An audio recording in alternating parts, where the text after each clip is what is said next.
But I think actually the bigger catalyst is still with Bitcoin itself. The biggest unlock is coming probably in Q3 and Q4 when the major wirehouses turn on access to Bitcoin. So we haven't really even got through the full totality of the Bitcoin ETF launch, but there's a lot more to come on Bitcoin specifically. There's a lot of reasons to be excited. The marginal new buyers are in the ETF. Professional investors control most of the wealth. They've just started being able to access Bitcoin because of this ETF launch. Look, Bitcoin is going through both a demand shock from the launch of the ETF and a supply shock from this Bitcoin halving. Those are happening at the exact same time, and that's a really exciting setup for the next year ahead.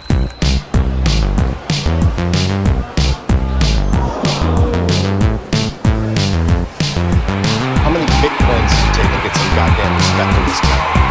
What's going on, guys? K-Dub here with another episode of Crypto Zombie. Welcome back to the channel. Hope you're having a great day today. Yes, I am back from Dubai, and you can bet that I am very happy to not be on a plane because that was a 13.5-hour flight. And yeah, I don't really love doing that, but I am back. And what I want to talk about is Bitcoin specifically because yes, we did have the halving and that's awesome, right? But again, looking at the chart, not really much happened. And this is kind of what we were saying. The halving in and of itself really isn't a major immediate catalyst. It's more of a long-term catalyst, right? And it takes a little bit for the markets to digest that. Really, we're kind of just bouncing around. And on the lower time frame, you could see that we're sort of attempting to stay above the 60. But, as you can see, the last time that we lost that, we did in fact move lower. So are we still anticipating more downside for Bitcoin, or are we looking to bottom out soon? Well, obviously the stock market has been falling due to the fact that we have had sort of this bad geopolitical situation happening in the Middle East. And, not to freak anybody out, but there was something that has happened only 3 times in the history of the stock market. And when this did happen, the stock market fell 50%. Now, is that going to happen again? We don't know. But what would happen to Bitcoin if that was to happen? Now, obviously, that's not my main focus of today's video because really, I think Bitcoin is holding up quite well. We're still just bouncing around in this range between about 61 and 71,000. Now, there are some people that said maybe you can, turn this into some kind of a bull flag. That's possible. We could drag this down here and, that would mean that Bitcoin could potentially continue to bounce around. Now, this would be bullish consolidation, but again, it still doesn't put that $55,000 to $58,000 area out of the cards for Bitcoin. Now, getting back to everything that's happening, the ETF, the demand, it's nice to talk about these institutions and the whales and the boomers that are getting in for the first time, but I think there's a major demographic that most people are actually really forgetting about, and a lot of all of this could ultimately lead to a post-halving Bitcoin shock. And I don't think a lot of people are really ready for what could possibly happen, right? So I want to talk about all that and also the fact that we've seen a lot of altcoins down. Obviously, Bitcoin gets hit, the altcoins get hit harder, and I think there's a lot of potential opportunities in the market, and I do want to talk about that at the end of this video. So there is a lot of content to digest in today's video, and if you're going to watch any video, this week, I highly suggest you watch this video all the way to the end. We have so much to go over, guys. So before I get into that, though, I did want to just discuss, again, MetaSignals for 2 reasons. Number one, because there's only about 50 NFTs left until the price increases. Now, if you don't know what MetaSignals is, they are a signals alert service. It is, full transparency. I am invested and an advisor in this, but it's because it's a project that I believe in. And I thought to myself, you know what, rather than just talking about this every single day, why don't we start actually keeping track of these trades. So before I move in, I just wanted to show you guys, I started keeping track of this on the 18th when I was in Dubai, and I kid you not, you can go in the group. I am not making this up. I mean, you could just say, oh, right time, right place. But guys, look at this. Look at how many of these powers have been hit on the 2-hour, the 6-hour, the 8-hour, okay? Look at this, guys. We have, all of these have been hit. These are still pending, so okay, this, you got to see what happens. This may not hit, but none of them have been canceled out yet. If I scroll down farther, we still have pending. Yes. I mean, there's literally no failures yet since we have been recording this. And one thing I was thinking about even doing was maybe doing like a little challenge live for you guys. Like I'll start with $100 and we'll see how well we do by trading it. Maybe I'll do that, just so I could show you guys how powerful this is. So again, if you're interested in MetaSignals, check that out below. I think it's an extremely impressive edge for your trading, and not to be whatever, but you basically could have just blindly took these trades, and yeah, so far they have literally all been winners, with the exception of them. They're still just pending. So definitely check that out, guys, if you are interested. So talking about the Bitcoin halving, like Crypto Rand pointed out, first of all, here's an interesting statistic. Rather than looking at the all-time high price for Bitcoin or the lows of Bitcoin, he looked at just the price of Bitcoin on the days of the halving. So on the first halving in 2012, the price of Bitcoin was about $2.13. It had a 9,500% increase that cycle. So $12. The second halving, it went to $648 with a 3,000% increase. Then it went to $8,560 with an 861% increase. And obviously on this halving, we were sitting around $63,600. Now, obviously we don't know what this cycle is going to be, and there are a lot of people that are calling for diminishing returns. Now, that theory could get shattered because of what's going on right now with the ETFs and all of the different people that are interested. So again, if you guys are looking to trade, just wanted to point out that you guys can check out Blowfin if you do want to take those MetaSignal alerts. They do have $3,500 in bonuses below. So, moving on to my first clip of the day, talking about the fact that, we could be seeing some short-term volatility, obviously, and we're not really expecting major price movements leading into the halving, but I really think people are still underestimating the institutional demand. And you had Matt Ballenswag over here from BitGo, the Go network at BitGo, and he was kind of breaking that down. Now stick around because we have a lot more to say after this clip. Look, short-term, I think the Bitcoin's rate has performed really well over the last few months. Obviously, since the dawn of the 9 new Bitcoin ETFs that started trading a few months ago, we've seen massive new demand from the institutional part of the market, and so that's I think allowed for a pretty meaningful runoff in the price of BTC. It's not going to be crazy, right? If Bitcoin needs to cool off a little bit here, the market might be a little overheated. We're seeing some just potential ambiguity on a macro level, right? With just when interest rate cuts might happen on one side, and then also the global conflict that's happening in the Middle East right now. So I think you kind of have the tale of two stories here, right? There's ambiguity in terms of the macro picture and how that's going to impact Bitcoin right now, but you still have this kind of surging in longer term net new demand on the institutional side of the market through these 9 new ETFs. It's been one of the most successful ETF launches of all time. We've seen $12.2 billion in aggregate net inflows. That's even accounting for the outflows from Grayscale's GBTC. And I really think we're just getting started here in terms of true institutional adoption and now access to Bitcoin on a global scale. So, I think short term, there's some macro catalysts here that will likely kind of make this market a little choppy. There might be some near term volatility here. But long term, I do think it's going to be, the little engine that could. I think it'll continue chugging along, and I think 2024 will end up being a pretty good year for BTC.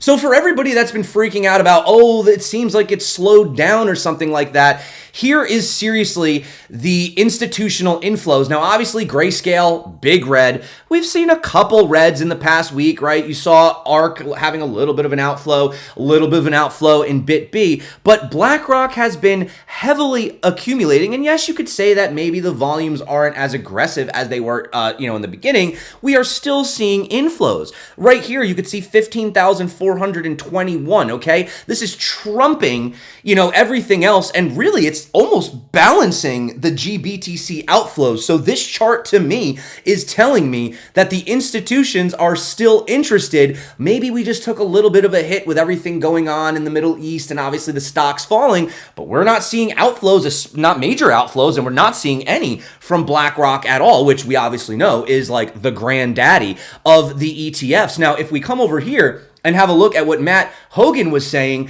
obviously ignoring the short term is important, but we've barely even started when you consider the possibilities of the inflows. And I think people are going to be very surprised about what is going to end up happening, because we're seeing it kind of, not taper off, but kind of roll over to a peak. But what they're not realizing is what Matt is about to say. So he's going to talk obviously about the short term, but I want you to listen to when he goes in about the institutions and why really not being bullish right now would be quite silly. You know, there are a lot of cross currents in Bitcoin's price right now. There's ETF demand, there's the halving, there's tax related selling, and of course, there's these geopolitical events. I think you can try to read too much into the short term trading activity. It's better to pan out. If you look big picture, it's done a great job of protecting us against inflation post COVID.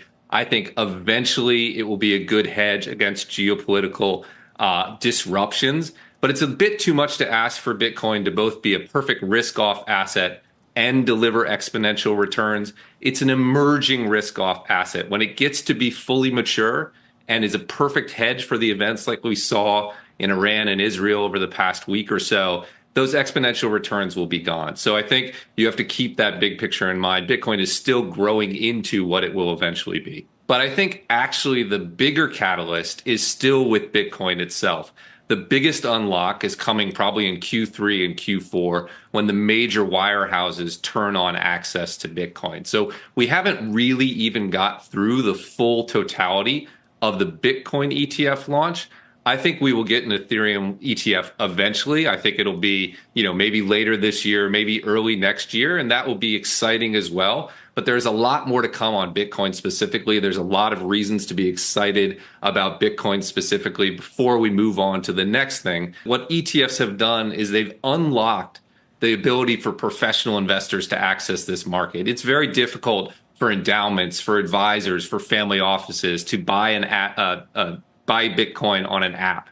It's much easier in an ETF. So I think the marginal new buyers are in the ETF, right? Professional investors control most of the wealth. They've just started being able to access Bitcoin because of this ETF launch. So I think that's where the marginal activity will take place. But of course, you'll see Bitcoin being bought directly as well. Look, Bitcoin is going through both a demand shock from the launch of the ETF and a supply shock from this Bitcoin halving. Those are happening at the exact same time, and that's a really exciting setup for the next year ahead. So it takes time, guys, right? Unfortunately for these bigger players, they're not looking at the charts like we are. They're not trying to time the dips and all that. They just want to see a proven track record before they provide this to their clients. Now, obviously, as an OG in crypto, I suppose I'm an OG. I mean, I've been around for 8 years. I guess that's enough to say you've gone through 2 cycles. I'm my 3rd. So I suppose that, you do get some of that PTSD. And, again, we really haven't seen more than these sort of 20%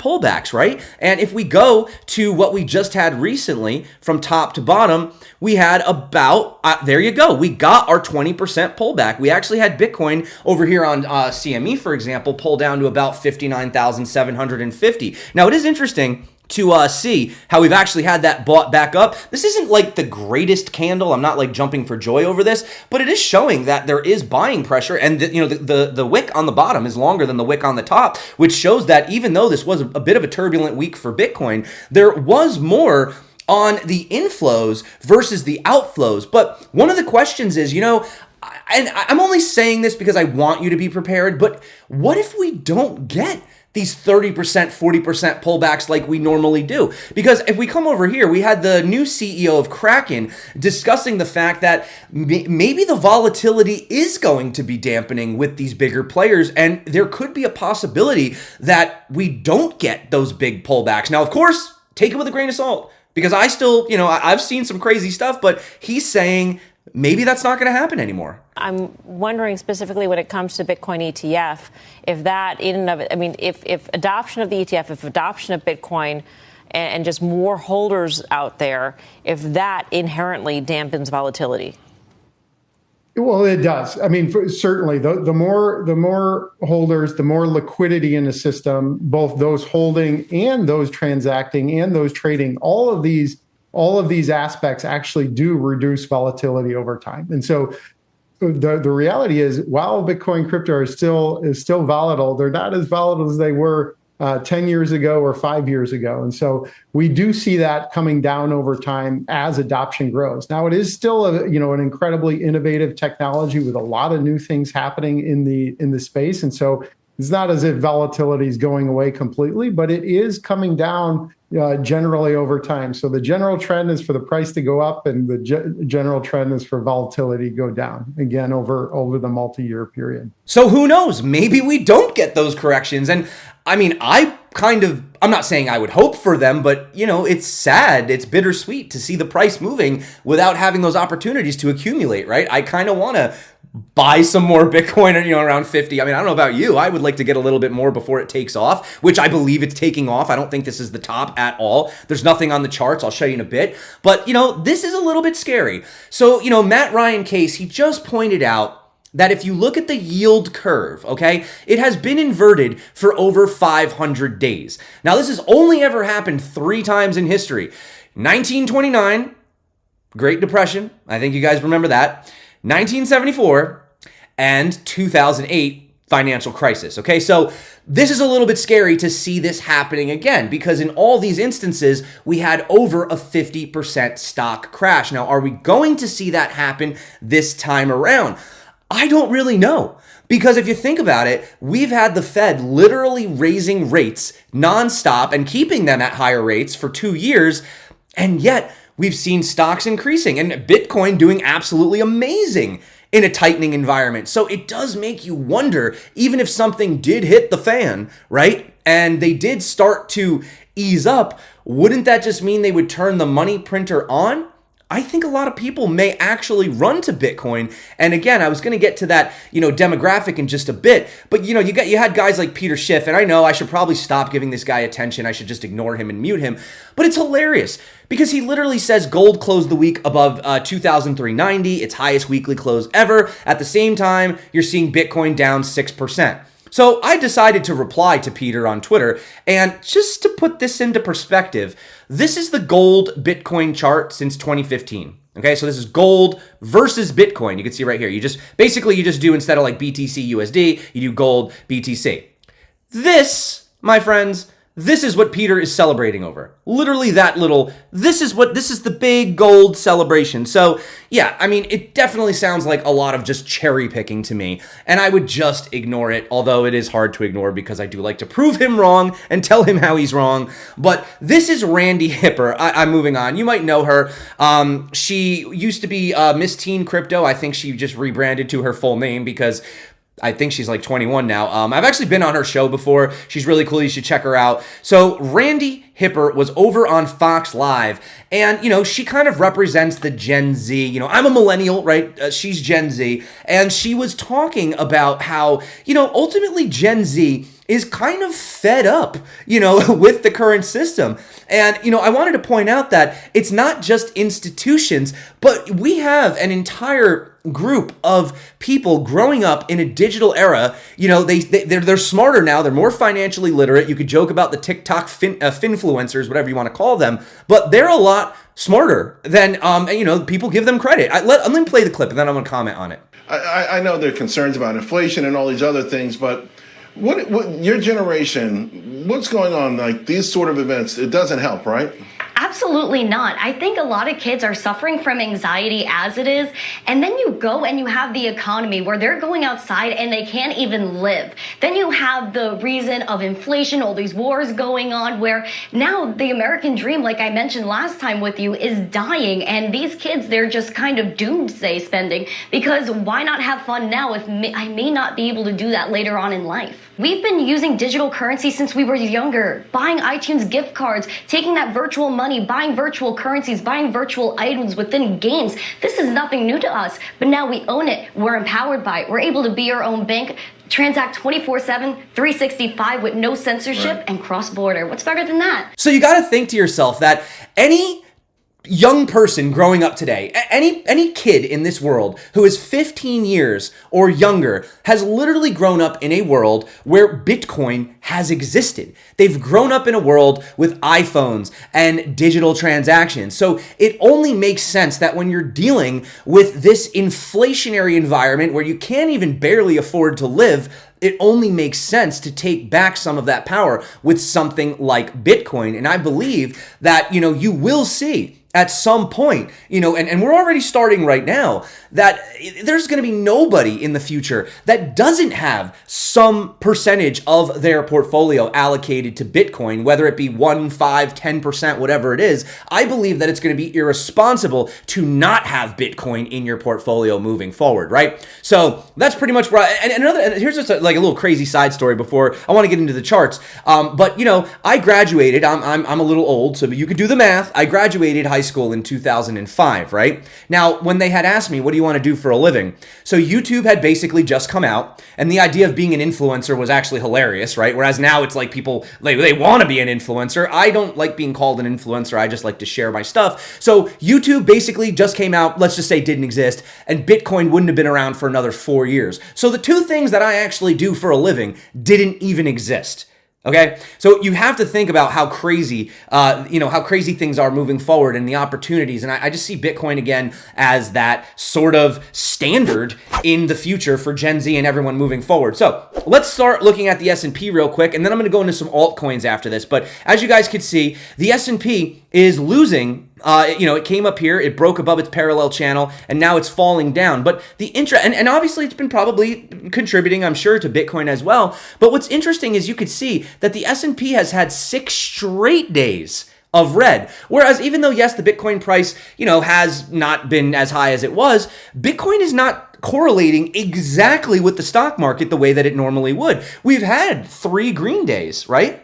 Before we had another red day. And of course, going back to the monthly, just pointing it out, Bitcoin has never had 8 straight months of green. And it looks like we're probably not going to have 8 straight months of green again. So we were talking about this actually last month, that I wasn't going to be surprised if we did see a red month for Bitcoin, and that's exactly what we're seeing it. But obviously going to the the parabola here, we are still in this parabolic channel, right? And maybe we touched it. I don't know. You could play with this line, but for the most part, we still remain in constructive price action, right? And it doesn't take out of the cards that we could come down here, retest the bottom of this parallel channel. Another area just of interest, and I'm not trying to be a bear. I'm just saying, we have this area right here of around this sort of 52,000 to the top of this to, sort of 55. So, could we see some type of an area of interest, right in here for Bitcoin? Absolutely. And, that would be as expected. But again, maybe we don't have that, 30% pullback. But the thing I was looking at, and again, I'm not trying to say we have to go down, but the stochastic RSI is moving to the downside, and we generally don't see continuation to the upside until we get that curvature. So we're only about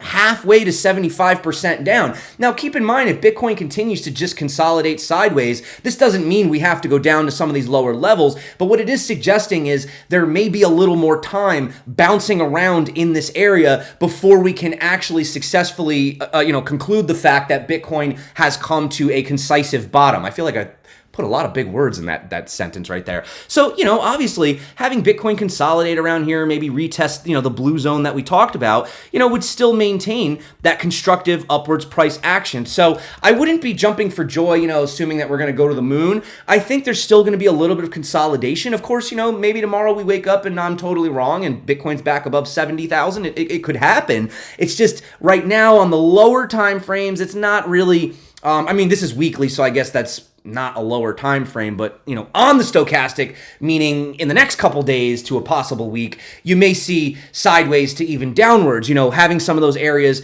coinciding again with that 57K area. My lowest level I think you'd see Bitcoin is 48. That's the old 0.618. But again, I'm just going to say as of right now, I don't think that's going to happen. I think the more likely scenario is to consolidate sideways, potentially tapping around, I'll say 52K.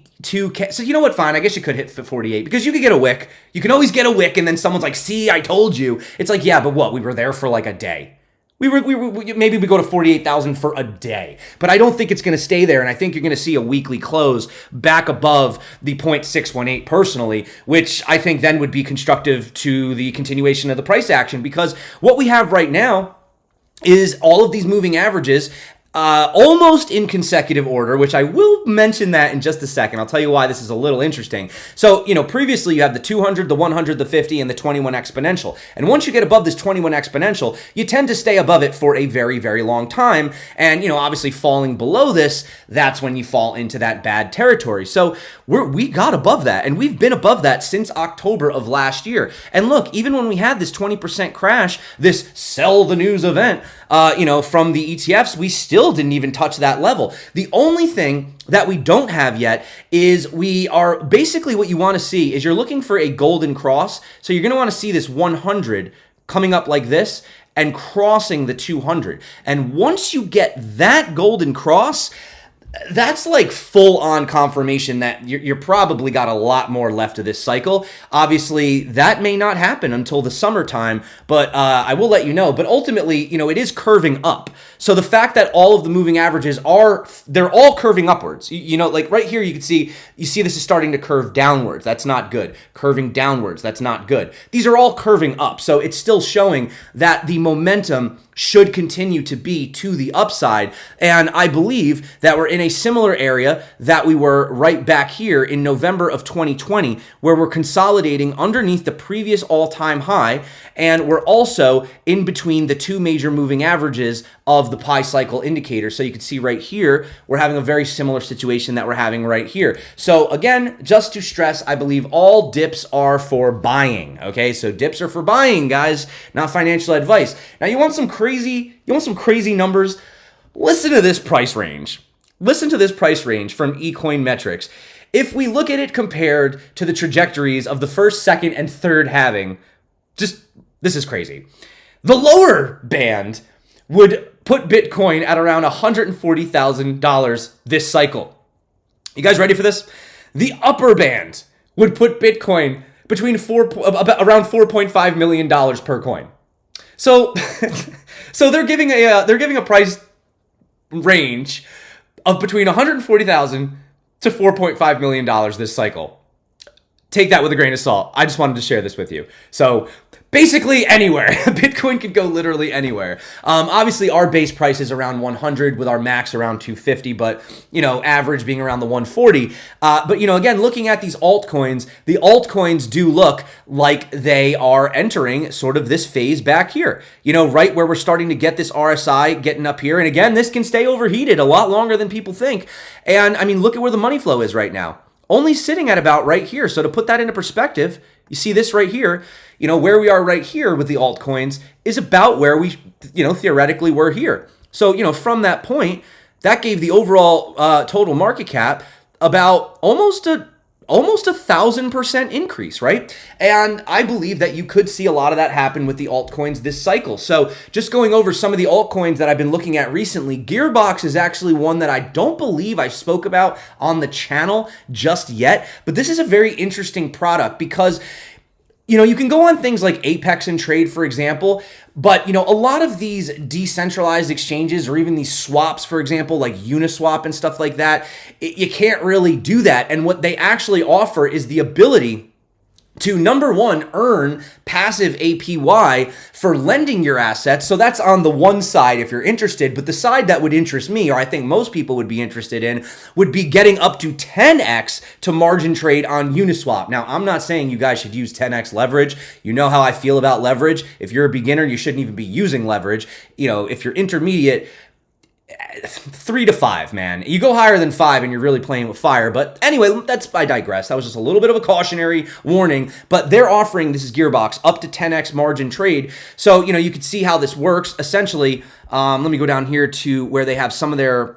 Where is it right here? Yeah, so they already have integrations with these different protocols, obviously Uniswap, Curve, Lido, Convex, Yearn, etc. So I think this is a product that you're going to want. I mean, people gamble, they like leverage trading, you have these traders, and being able to do it in a decentralized way. I think that Gearbox is kind of doing a little consolidation. It's been going a little lower, and at some of these prices, I mean, it was already up at around 3 cents.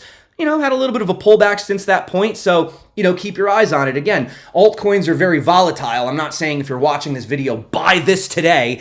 Don't buy anything I talk about, actually, because not financial advice. You should do your own research. But Gearbox is a product I recently became aware of, and I do think that this actually has its place. So the reason I'm also starting here is because I'm going to go from highest market cap to lowest market cap. So I guess you could say least risky to most risky, I suppose you could say. So, the next one is obviously Trio Ordinals. Now, this thing freaking skyrocketed on launch. It went up to about $8.47, and it has started pulling back. Now, I'm not going to lie. I was kind of hoping for a pullback because when this thing was already up to $8, I wanted to buy more of this. I'm not going to lie. So I'm actually happy that it's down at these levels. I'm looking to accumulate lower. If this thing goes below $3 or even down to like $2.50-ish, I'm loading up the truck on this one personally. And, we're going to get into some other opportunities as well. So, because we had the Bitcoin halving, I don't know if you guys were aware of this, but now runes are actually possible on the Bitcoin protocol, and they're a little bit different than the inscriptions and the regular ordinals, right? Runes are, I guess you could say, maybe more closer to a token type of a thing, you know what I mean, rather than like an inscription as an NFT. It's a little technical. I'm not going to pretend like I know everything about it, but I do know that there's a lot of potential opportunities, and they already have the runes inscription live, right? These guys, don't forget, they are the OGs. So, and they did just list on Mexi. So that is obviously something that I am looking and actively accumulating. Swarm markets, real world assets. This is sitting at about $65 million market cap. Again, I'm just going from high to low. I'm not picking favorites here. 65 million market cap. I think this is easily a $1 billion project, in my opinion, especially with real world assets and what these guys are doing.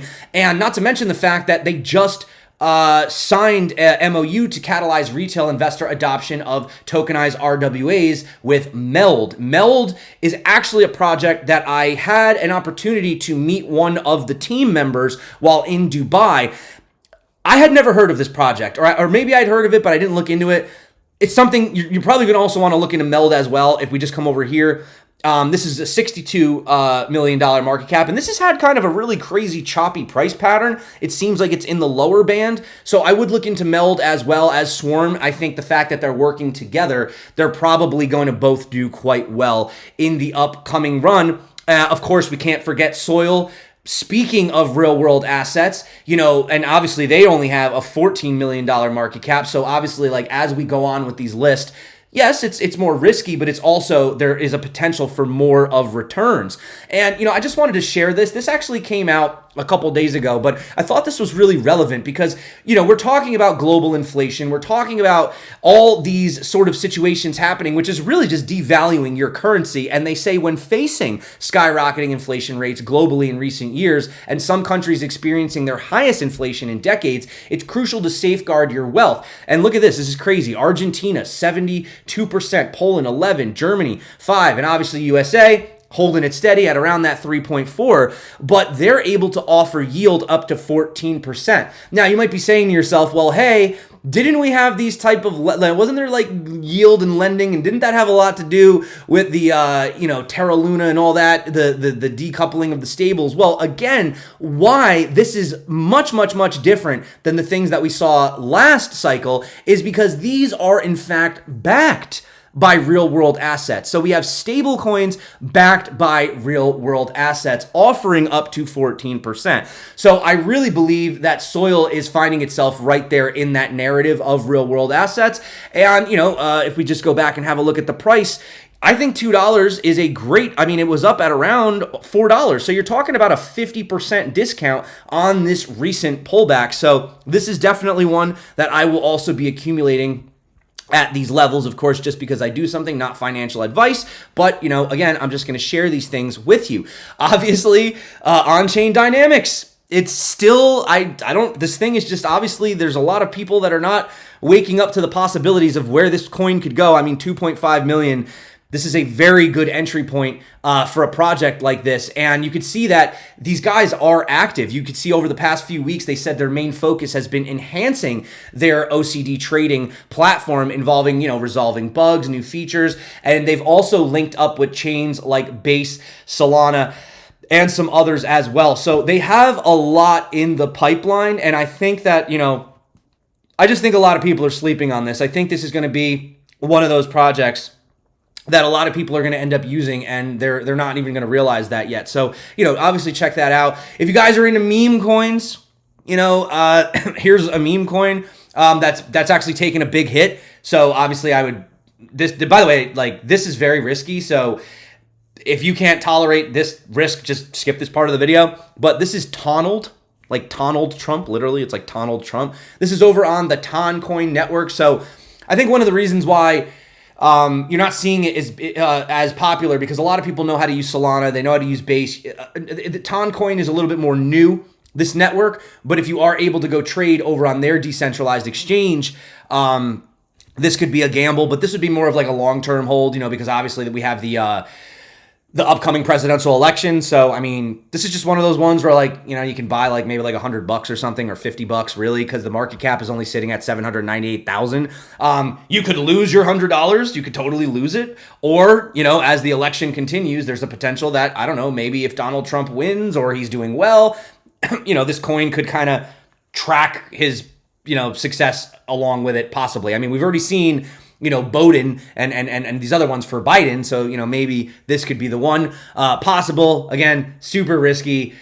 Stay away from this if you don't have that type of a risk. The other thing I wanted to point out, and this isn't really talking about any specific project in general, but if you go over to Magic Eden and you come over to the Bitcoin part, you can actually you can connect your Xverse is a great wallet, Xverse for Bitcoin, if you're going to do some Bitcoin trading with ordinals and stuff. And you can get in on some of these runes. Now, obviously, I mean, you can check it out. I'm not going to go through all these, but, these are risky. These are speculative. You're buying runes, you're buying, obviously you're gambling is what you're doing. But, if the narrative takes off, who knows? Who knows? Maybe one of these could, do really well. I wouldn't even know where to begin. This isn't my forte. I'm not really a meme or NFT guy. I don't really trade stuff like that. But if you're into it and you want to do some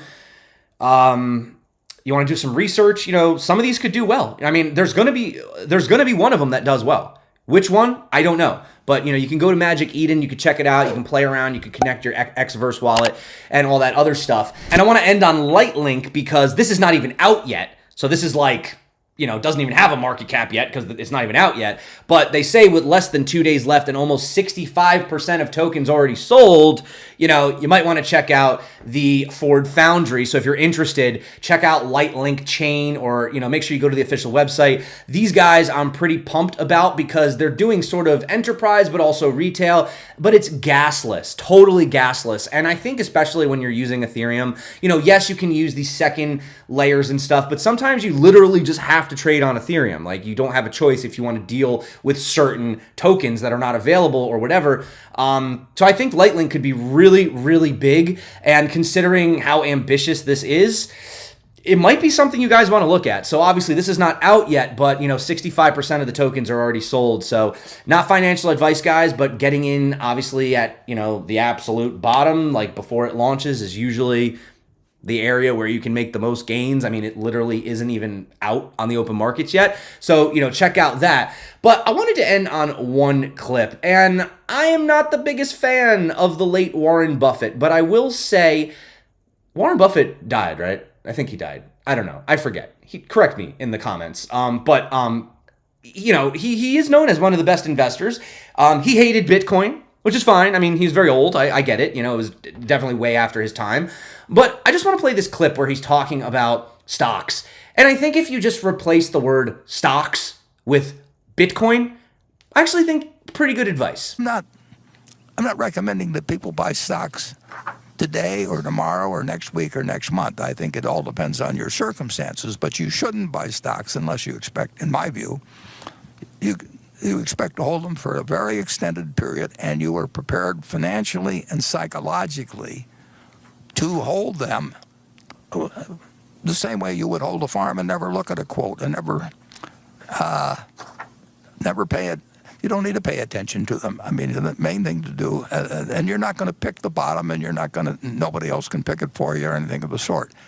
You've got to be prepared to, when you buy a stock, to have it go down 50% or more and be comfortable with it as long as you're comfortable with the holding. And I pointed out, I think a year, maybe 2 years ago in the annual report, just the one before this most recent one, I pointed out that there have been 3 times in Berkshire's history when the price of Berkshire stock went down 50%. 3 different times. Now, if you owed it on borrowed money, you could have been cleaned out. There wasn't anything wrong with Berkshire when those 3 times occurred. But if you're going to look at the price of the stock and think that you have to act because it's doing this or that, or somebody else tells you, well, how can you stay with that when something else is going up or anything? You've got to be in the right psychological position. And frankly, some people are not really careful. Some people are more subject to fear than others. It's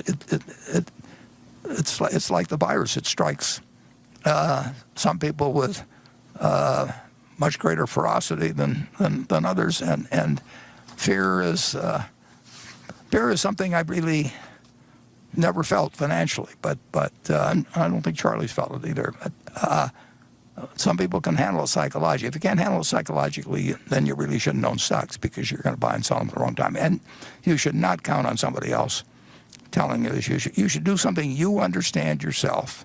If you don't understand it yourself, you're going to be affected by the next person you talk to. And so you should be in a position to hold. And I don't know whether today is a great day to buy stocks. I know it will work out over 20 or 30 years.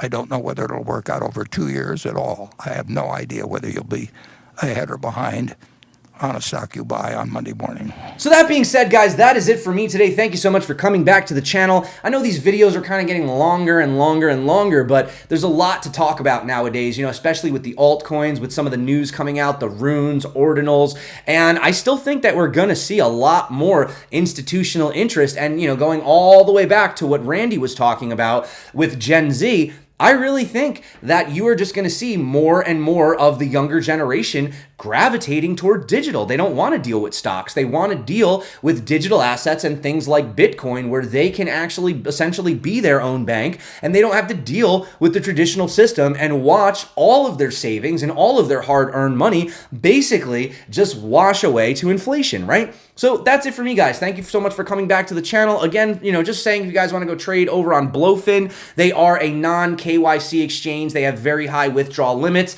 really smooth user interface experience. I really, really enjoy it. So yeah, check it out. There is that bonus below if you're interested. But that is it for me. If you guys do want to learn how to trade, check out my tutorials. Like I said, for the most part, if you watch one of these tutorials, it's basically the same. All the exchanges are the same. I don't really want to keep making all these updates because it's just annoying to keep filming videos when I'm just making basically the same video over and over again. But that's it for me, guys. I love you. Until next time, stay crypto, and of course, peace out.